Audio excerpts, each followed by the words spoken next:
Hello, my friends. I'm Dr. Bree, and I'm wanting to just pop in really quickly with a question, or an answer, to a question that I have received a lot, which is, can I squat if I have prolapse?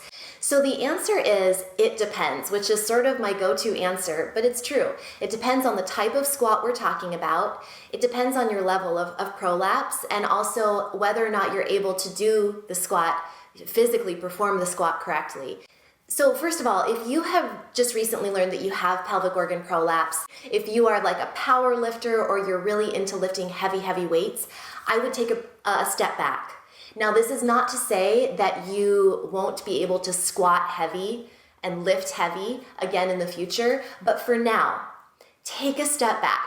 You need to learn a little more about your condition, learn a little bit more about your body, ultimately work one-on-one with a women's health physical therapist. Maybe look into some resources online that are really focused on pelvic health and heavy lifting for women. I will put some links to resources that I've heard are wonderful in the video notes or the video description. So check those out. But basically, like I said, if we're talking more about heavy lifting squats, like with a big old barbell and 50 pounds on each side, or whatever, something real heavy, that's something you're going to want to step back and maybe not do right now. You may be able to work up to it in the future. It just depends. Now, if we're talking about little mini air squats, then that is something that you actually can do. Now, again, this is depending on the person. So if your level of prolapse is very severe and you have not yet learned how to manage it, or maybe you need a pessary, and pessary will help you manage it. A pessary helps hold everything in place. It's something you insert vaginally to hold everything in place. That's something you'll need to talk about with your doctor, but it can help many people, and a lot of people find relief from using a pessary and then exercising with it in, because it can help keep everything in place so you can successfully strengthen. So if we're talking air squats, so I'll just stand up here, like little mini air squats, then that can be okay. Another thing that can be okay, depending on how you do it, is a deep squat. Like a stretch, if you're doing this in yoga, or for some people who have toilets that are on the ground, then that's what we're talking about here as well. But this is where how you do these techniques comes into play. So when you're doing a deep squat like this, let's talk about this first.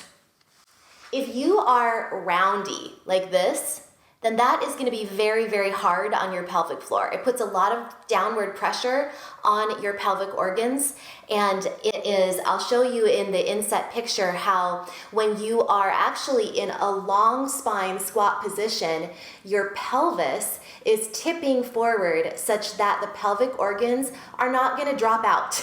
In fact, the pubic bone is actually going to prevent the pelvic organs from dropping. It's like a stopper, the pubic bone, the front of the pelvis.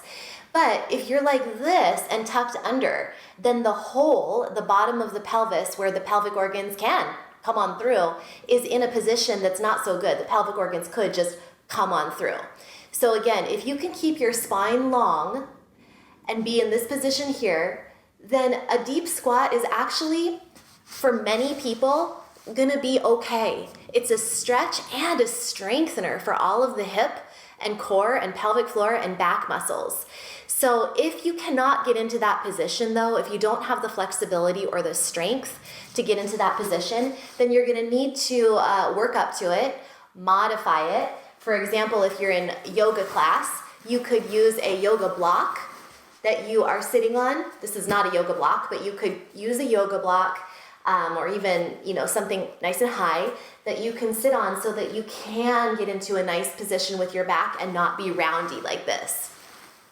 You can also stretch your hips, your ankles, your calves, and slowly over time it'll help you get into a successful deep squat. And I have a video that I will link in the information button and also in the video notes that's gonna have some stretches that can help you get down into a deep squat.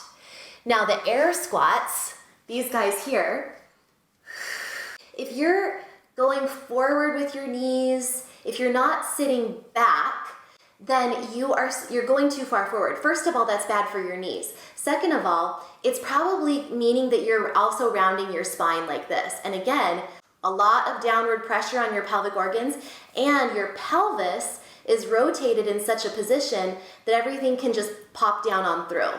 If you're sitting back, and if your spine is long, we don't want it to be overly arched like this, but if your spine is long and you're sitting back, then your pelvis is going to be in such a position, rotated position, that the pelvic organs are going to be butted up against the pubic bone. They're not able to come on down through.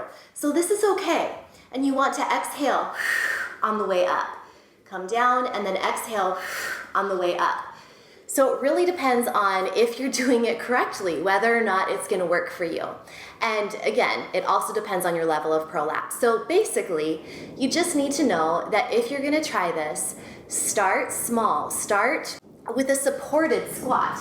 So start with something under your bum so that you can really be sure that you can even get into the shape and keep your spine long without being hunchy.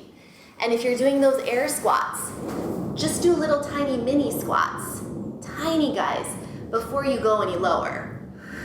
And tune into your body, because every single person is different, and I cannot give an answer for you because I don't know you. I feel like I know you all, but I'm not working with you one-on-one. And so if you're watching this right now, just know that start small. Work with a women's health physical therapist if you can, and if you're trying it on your own, really tune in and be honest with yourself. So I hope this has helped you, and I hope it's alleviated any fears, because in general, squats are still something that you can look into. Don't be afraid of movement, you guys. If you have prolapse, you can still move, you can still live your life, and a lot of these exercises are actually going to help you if you're doing them right. So I hope this has helped, and as always, if you liked this video, please give it a thumbs up. Please subscribe to my channel and get notifications. Share it with a friend. Let's spread the message. And remember, eat clean, move every day, and you will shine brighter. I will see you next time. Bye.